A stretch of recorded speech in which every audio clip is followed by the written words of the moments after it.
Hi again, everyone. Scott Player, pop culture fan here, and in this video, I just saw the newest Batman movie, The Batman, directed by Matt Reeves, and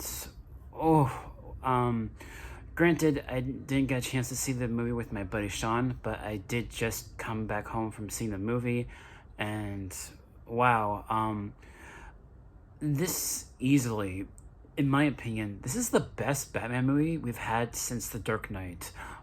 If you ask me, stellar cast, like across the board.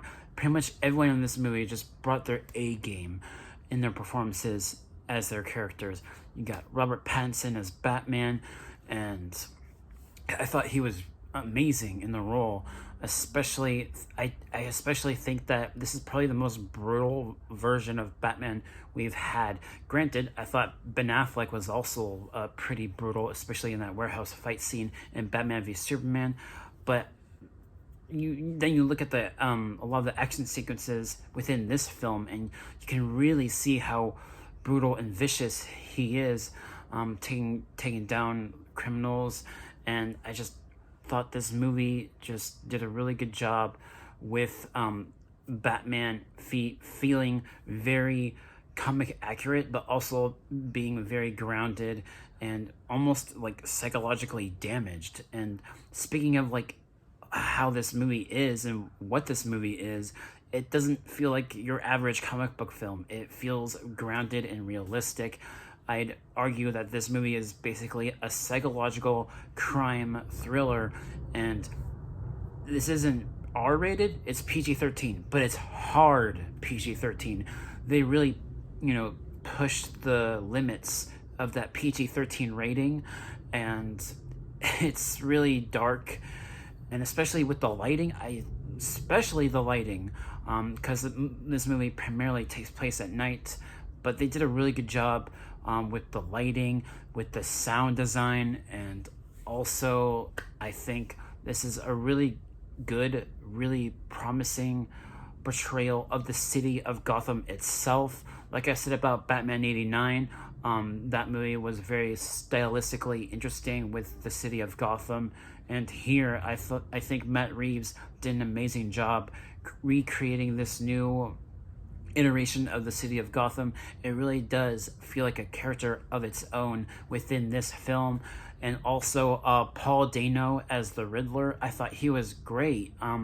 Easily, I think he's one of the better Batman villains we've had in recent years, ever since Heath Ledger's Joker in Dark Knight. And also Zoe Kravitz as Catwoman, I thought she was great. And also Jeffrey Wright. I'm gonna say it. Jeffrey Wright. Definitely, I really liked him as James Gordon. I thought he was great in his role. Definitely, what I liked about this movie is like the almost sort of buddy cop relationship James Gordon and Batman had throughout this film. I thought the relationship as partners between the police department and Batman, I thought that was great. And just overall, even like the Penguin, like Colin Farrell, he is completely unrecognizable. Because he's wearing prosthetic makeup like completely, and you just don't recognize him at all. He even does something different with his voice, and it's phenomenal what he was able to do as his character. He was kind of the comic relief of the movie, providing a little bit of levity, as well as James Gordon. I thought that was really good, the way that was handled.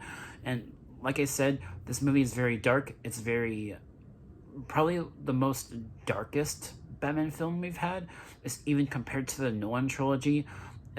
Just with the themes that are addressed in this film, especially with what's going on today.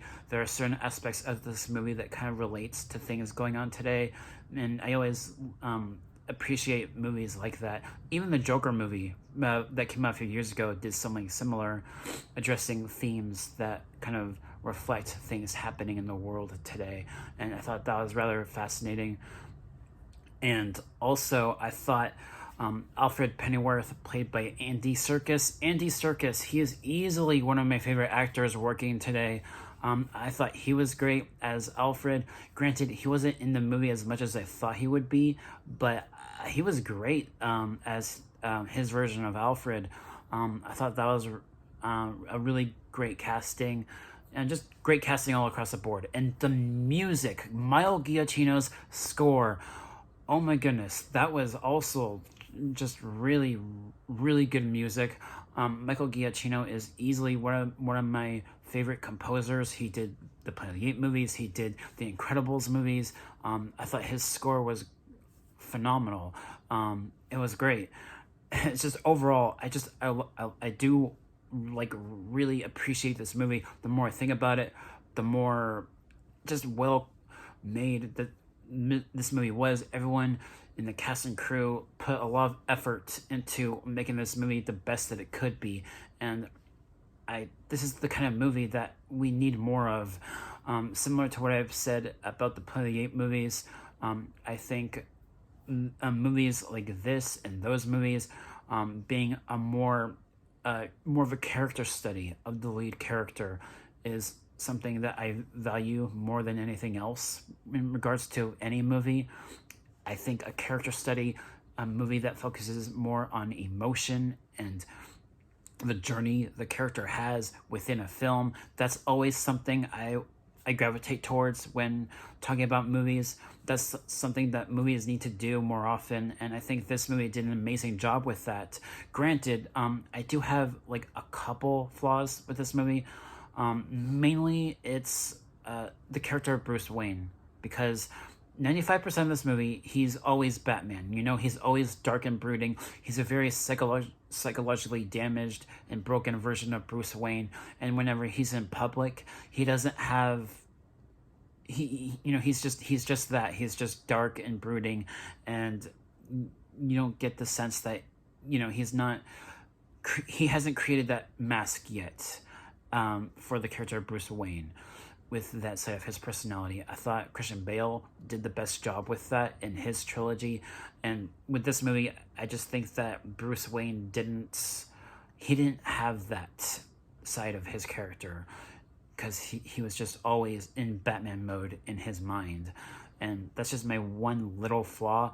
And then also, this movie is 3 hours long, but I mean, for me personally, I didn't really feel that watching the movie. Granted, there are slow moments in the movie, so there are a few pacing issues because of the 3 hour long time, but I thought this movie was just overall just an amazing film.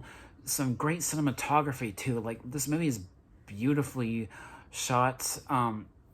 Like I've said, the lighting and all of that was just amazing.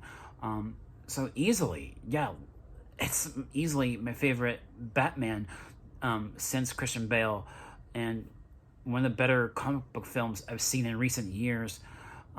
Compared to the Joker movie back in 2019 when that came out, this movie and that one just go hand in hand of being like pure cinema within the superhero genre, and I love this kind of movie. I really do. I appreciate it when we get movies like this, and it was amazing. And my grade for The Batman is an A. So, speaking of this, I might make another video with my buddy Sean when I do see it with him. I just didn't get a chance to see it with him today, but I might make another video, maybe not on this channel, but maybe on Sean's channel. Maybe Sean can do his own review of the movie and, give another quick thoughts of the movie when I do see the movie with my buddy Sean. So that should do it for this video. Definitely highly recommend this movie for any hardcore Batman fans. It was a great film. I loved it. So that should do it for this video. Thank you guys so much for watching, and I'll catch you all in the next one. Peace.